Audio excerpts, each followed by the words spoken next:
Good afternoon and welcome to the COVID-19 update on Channels Television. I'm Millicent Nwaka. First, some of the highlights. Today, National Association of Resident Doctors of Nigeria, NARD, nationwide strike enters day 2 as federal government promises payment. Edo State government optimistic of COVID-19 fight in spite of rising cases, the elderly worse hit. And global coronavirus cases reach 8 million mark, surpasses that, according to the Johns Hopkins University.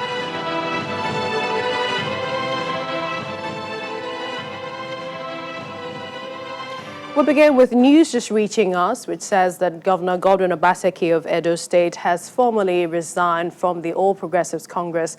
This is after having a meeting this morning with President Muhammadu Buhari at the Aso Villa. So Governor Godwin Obaseki has formally resigned from the APC. This announcement is coming after his meeting with President Buhari in Abuja today. We'll bring you more details on that story. Now, Nigeria continues to record high number of COVID-19 infections with the addition of 573 new cases yesterday, bringing the total to 16,658, out of which 5,349 patients have been discharged and 424 have died. Of the 573 new cases, Lagos records the highest with 216 infections, River State 103, Oyo 68, Edo State 40, Kano 21, Gombe 20, the FCT 17, Delta 13, Plateau and Bauchi 12 each, Niger 10, Kebbi 9, 8 each in Ogun and Ondo, Abia 7, Nasarawa 5, 1 each in Borno, Kwara, Benue and Anambra states. The total confirmed cases in Lagos State now stands at 7,319, followed by the FCT in the North Central with 1,264 cases. Kano leads in the northwest with 1,158 cases. Edo still leads in the south-south with 620 cases. Borno in the northeast with 439 cases. And Abia State tops in the southeast with 173 cases. Now, as a strike embarked upon by the National Association of Resident Doctors of Nigeria enters day 2, there appears to be assurances that some of their demands may soon be resolved. The Minister of Labour and Productivity has said that the filing process will begin today and that the IPIS is an electronic injection and a holistic method to cater for all healthcare workers on the front line. It will be given to everybody at the same time because we are going to file the things into the IP system and it will start going. So once it starts tomorrow, I'm hopeful, being an electronic injection of funds, they can finish everything by Thursday or latest Friday this week. Protective personal equipment should be given to them. But you know that it's not only them that are in the health sector. We have other people, we have nurses, we have ICU, biotechnologists, we have people working in the mortuaries, we have people in the in the accident and emergency. And so when these PPEs are brought, they are given to the hospital management to distribute according to need. Yes, doctors are frontline people, but there are other people also in the front line. For more on the doctors' welfare, and this is across the country, we have Dr. Tenna Aole, the National Financial Secretary, the National Association of Resident Doctors of Nigeria, NARD. He joins us from Abuja studios. Welcome, Dr. Aole. Thank you for joining us. Now, we're hearing the federal government say that it is working on paying the allowances approved for health workers. What's the resident doctors' position on this? Thank you for having me. Let me start by saying what the Minister of Labour said is not exactly what it is. Let me be very clear. The residence doctors went on strike not because they want money. It's because they have seen the horrible situation in the health sector. resulting to the fact that there are no personal protective equipment. They're also talking about the fact that there's no health insurance for us. And they're also talking about the training programs. The situation is in such a way that the training program is quite difficult for some to complete because we cannot even have the funding that is necessary for us to do outside programs and other programs. And the fact that some state governments have actually have been so horrible in making decisions pertaining to this. They have deducted salaries from workers, 25% that happened in Kaduna State. The other states like Imo State have not paid for the past 3 months, and other states as well. So we are not specifically talking about money. Money, not a person who is working deserves his wages. If we have our money on what we deserve, we will be glad. But let me be clear that it is not all about money coming into our account. It is about the right thing done in the health sector at the right time. So, Dr. Aule, you're saying that not all of the demands are being met, and that if the federal government is saying it has 500 billion COVID-19 intervention fund and says that the IPIS is going to take some time, it's really not all about money. But if the federal government is willing to meet perhaps the allowances to start with, will not call off the strike in the meantime? Well, let me be, just the way I see it, the strike is far beyond just money. It is for us to see that the health sector is improved. And we are saying the basic things that are needed in the health sector should be provided. The personal protective equipment should be provided for us. The health sector should be revived in such a way that anybody working in the health sector, not just doctors, should be able to give the best. There should be health insurance for us. Most of us, a lot of us have, many doctors have died in the course of this. More than 10 doctors, and we have over 250 doctors that are infected with this COVID-19 and other ailments that we have also suffered from. We are saying that this is the right time for us to have, at this time, the government should have seen what the pandemic has caused and be able to look into it and establish a policy that will be effective in ensuring that the health system is revived.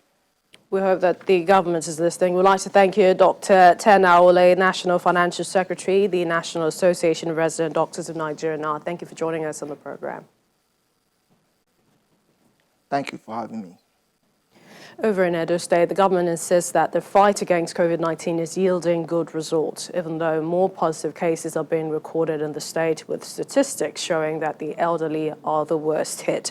The chairman of the technical committee of the state's COVID-19 response team, Mr. Philip Shaibu, stated this after taking delivery of a ventilator at the government house donated by a construction firm working in the state for use at the isolation center in Auchi.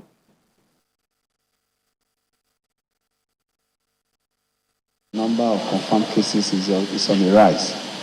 For us in Edo, it's not surprising because from March, we have already been able to understudy with our data, our physical data, to project what it will look like at this time. But the good news is that it's not as bad as we expected. We've been able to flatten the curve a bit, and we are still working hard to flatten that curve. And by the grace of God, we'll definitely do so. And I also want to use this occasion to appeal to our people that we should protect ourselves. We should protect the elderly. We should protect the most vulnerable people in the society. Studies have shown now that those with underlying ailments they are vulnerable to this virus, and the elderly are also very, very vulnerable to this virus. You know how we love our elderly. We should express that love the way we have been expressing it by protecting ourselves and protecting them. Don't visit the elderly. Don't visit those very vulnerable people without protecting them. And over in Oyo State, the government has relaxed its lockdown procedure, changing the curfew from 8 p.m. to 5 a.m. to 10 p.m., and that is as resident doctors begin the nationwide strike. Now, pupils in Primary 6, GSS 3 and SS 3 are to resume on the 29th of June, while the Secretariat, which has been partially open, will be open to all cadres of workers by June the 22nd. In our Lagos studio, Dr. Moyosore Adejumo, Director of Pharmaceutical Services, the Ministry of Health, Lagos, joins us on the program. Thank you for joining us. Thank you for having me, Millicent. Tell us about the state of isolation centers in Lagos as at today. The state presently has 6 isolation centers with a bed capacity of 590. The occupancy rate at the present is 380, meaning we have some extra beds that are not occupied. For the community care strategy that government seeks to establish through another policy shift and the next phase, it is believed that that capacity will go up to as much as 1,000 because we will have what we call community COVID care centers within the community. And also in the spirit of public-private partnership, the state government has accredited 3 private health facilities that will also add a bed space of 50 to that. So we're looking in the next couple of weeks to going towards 1,000 and that is across alongside all the isolation centers presently that we have, the private facilities, and the COVID care centers that the state seeks to establish. Is that alongside the home care? Now, the home care is part of the community-based approach. So you have the home, and then you have the COVID care centers. It is not just the homes. We are very mindful that there are homes here in Lagos that do not have the luxury of space where persons can self-isolate. And for about 40.9% of homes fall under that category. And for those patients that we still want to maintain in the community, to engender and foster community ownership and partnership, those persons will be isolated in the COVID care centers within their community. As a pharmacist, I want to get your opinion of your assessment in the number of treatment regimen for COVID-19. The word appears to have turned its back on hydroxychloroquine, chloroquine use, but then a few other people feel that it's still effective, it's close to effective in the treatment. Thank you, Millicent. Well, the controversy is raging. Do we do hydroxychloroquine? Do we do chloroquine? Lopinavir, ritonavir. In some countries, there are other remdesivir. But with us here in Lagos State, we have commenced our clinical trials. Clinical trials on chloroquine and lopinavir, ritonavir. It's a double-blind, randomized, placebo study. We will soon add hydroxychloroquine. We're waiting for our stock on that. So at the end of the trials, we will have the results out to see what is the best way forward. Until that time, we continue to maintain the regimen that we're presently using. To use hydroxychloroquine or not to use hydroxychloroquine, it's a big question, and it varies from country to country, even within Africa. So there's no hard and fast rule or commitment by any countries. If a country has enough data and enough statistics and enough experience to say that hydroxychloroquine is not working for the, is not effective for the COVID-19, then so be it. But this process will take some time. It will take some time. And until such a time, we need to maintain the treatment regimen for our COVID-19 patients in Lagos State. Just to quickly get your thoughts, the risk of people self-medicating this period. There are a lot of people saying they're taking so many drugs, and this is to prevent contracting COVID-19. I know you've been involved in a task force with, drug usage in Lagos State. What are you finding, especially in this pandemic? Yes, it is still the bane of our society. People self-medicate, and it is not just within this COVID-19 pandemic that we have. And government continually preaches self-medication is not the best way to go. You seek medical care in approved and established healthcare facilities.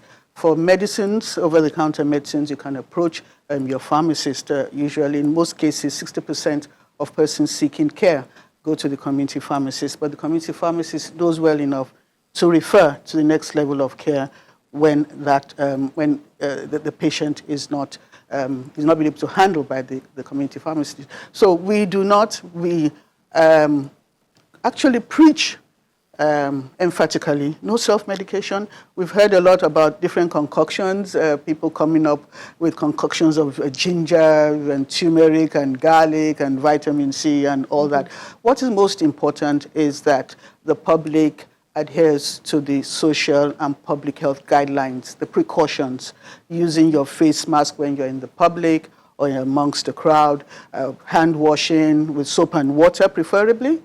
In the absence of soap and water, alcohol-based hand sanitizers, at least 70%, social or physical distancing, depending on who you're talking. All those precautionary measures, are also very important. They go a long way. The using of face masks has been known to at least achieve 60% of prevention of the COVID. We'd like to appreciate your time, Dr. Moyesere Adejumo, Director of Pharmaceutical Services, Ministry of Health, Lagos State. Thank you for talking to us. Thank you. It's a pleasure being here. Thank you. The people of Mbiama community, which is a boundary town in Ahoda West local government area of River State, are raising alarm over the influx of persons into River State in spite of the interstate travel ban. The community shares boundaries with Bayelsa State, hence anyone coming from the north, west, east and even southern parts of the country will normally follow that route. The chairman of Ahoda West local government area is calling on the federal and state governments to provide additional intelligence to checkmate the inflow.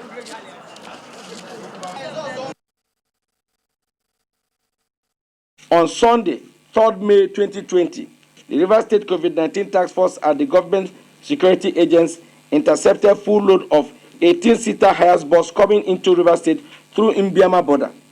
On the 6th of May, 14 young men from Kano were found hiding in the bucket of a truck conveying livestock and were intercepted at the same border point. And on the 15th of May, another 26 young men were intercepted in a truck conveying livestock. On June 10th, 2020, a truck carrying 36 disorderly young men were intercepted and prevented from gaining entrance into River State. On the 12th of June 2020, 60 disorderly young men in 3 buses coming from Sokoto, Kano, Kebbi, and Jigawa states were again intercepted and prevented from entering the state. On the 14th of June 2020, 30 additional disorderly young men were also intercepted. The movement of unknown and unauthorized gunmen were seen in uniform inscribed that force, as the name of the security outfit was also very visible moving into River State. Similarly, some of the disorderly young men forcefully took possessions of Ahoda West Local Government Council District Office premises. So apparently it's a lot of border movement taking place, even though the federal government has said that interstate travel is still, a ban is still in progress. We have Dr. Adewale Agosu, he's a public health physician. He joins us here in Lagos. Is interstate travel, is the ban really working? And I mean, the federal government put it in place to curb the spread of COVID-19, yet we're having Nigerians move, and not just in the boundary that he mentioned, across the country. Thank you, Millicent, for having me. I think the enforcement is not enough. We know our people like to be enforced into doing the right thing. If you have given an order, you have given a directive that there shouldn't be interstate movement, then there shouldn't be interstate movement. The law enforcement agents should enforce the law and be strict about it. I know Ogun State is trying as regards that, but other states should take clue. But seeing as we're also seeing a rise in infections, daily infections in the country, do you think it would be wise that we go back to a total shutdown so that we can reduce the rate of infection? I don't think that is sustainable. Total shutdown, as of now, is not sustainable, because even the last complete shutdown we still had increase in a number of cases. So I don't think there should be a total shutdown. Rather, people should follow the instructions, follow the directives. If you don't have any business to go out, just stay at home. Then I think the awareness is not enough. awareness is not enough. The approach and the response should be a bottom to the top approach. Since we have a community spread already, let's bring it out to the community. Each local government has, we have some 774 local governments. In this local government, you have wards, we have councillors, we have chairman. Even in the ward, you have the ward, the CDC, the Community Development Committee, and in the ward you have the ward health. I'm taking Lagos State as a case study. You have ward health committee. These people have means of communicating with us, taking responsibility from the community. I think it will go a long way. I want to quickly get your thought on asymptomatic cases. The WHO said that most transmission is occurring from symptomatic to others, and there isn't enough evidence to show how much or what the rate is from asymptomatic to others for COVID-19. Well, we're seeing a rate of community transmission. So what exactly are we seeing in Nigeria? Okay. The WHO official actually said the rate of the frequency of asymptomatic patients infecting others is what they are still looking. They don't know much about. They're still studying. Well, since this virus is a new one, a lot of things, a lot of knowledge is still being discovered about this virus. However, if someone, my opinion, if someone is asymptomatic, it doesn't mean the person doesn't have the virus. You have the virus, you carry the virus until you become pre-symptomatic and symptomatic before you now spread shed this virus to people. And people being infected, the ones that are at most risk, the elderly, the ones that have underlying diseases, hypertension, diabetes, etc. So it's important. It's important we don't we follow the rules, and if we don't have anything to do outside, just stay indoors. Yes. Continue with these safety protocols. We'd like to thank you, Dr. Adewale Agosu, a public health physician. Thank you for joining us. Thank you. Now, 8 million people worldwide have now been infected with the coronavirus. The U.S. still remains the country hardest hit, with more than 2 million cases and more than 100,000 deaths. But the geographical location of the virus is shifting. The spotlight was once in China and then much of Europe, but Latin America now looks like the new center of the virus. Here's more on our global update. Brazil has just under 889,000 confirmed cases, according to data from Johns Hopkins University. Despite this, Brazil's president, Jair Bolsonaro, has continued downplaying the virus, saying earlier this month that death was everyone's destiny. The country's COVID-19 death toll stands as the world's second highest. Over in Asia, Beijing has reported 27 new confirmed cases, and residents fear the Wuhan-style lockdown if cases continue to rise. The Chinese capital has banned high-risk people, such as close contact of confirmed cases, from leaving the city. Kia ora koutou katoa. Welcome back to the Ministry. Meanwhile, New Zealand has confirmed 2 new cases of coronavirus, ending a 24-day streak of no infections in the country. From our 1 o'clock release, we have had 2 cases. These are 2 women from the same family, one in her 30s, one in her 40s, who recently arrived here from the United Kingdom. Here in Africa, an Egyptian mechanical engineer has created a remote-controlled robot that tests people for the coronavirus by running PCR tests. This helps to limit the exposure to suspected cases. And for movie lovers in Italy, cinemas are now allowed to open as the country continues to gradually ease restrictions. The new safety rules in cinema include leaving 2 empty seats next to each spectator to maintain social distancing. Face masks are compulsory in communal areas, but not during the film's viewing.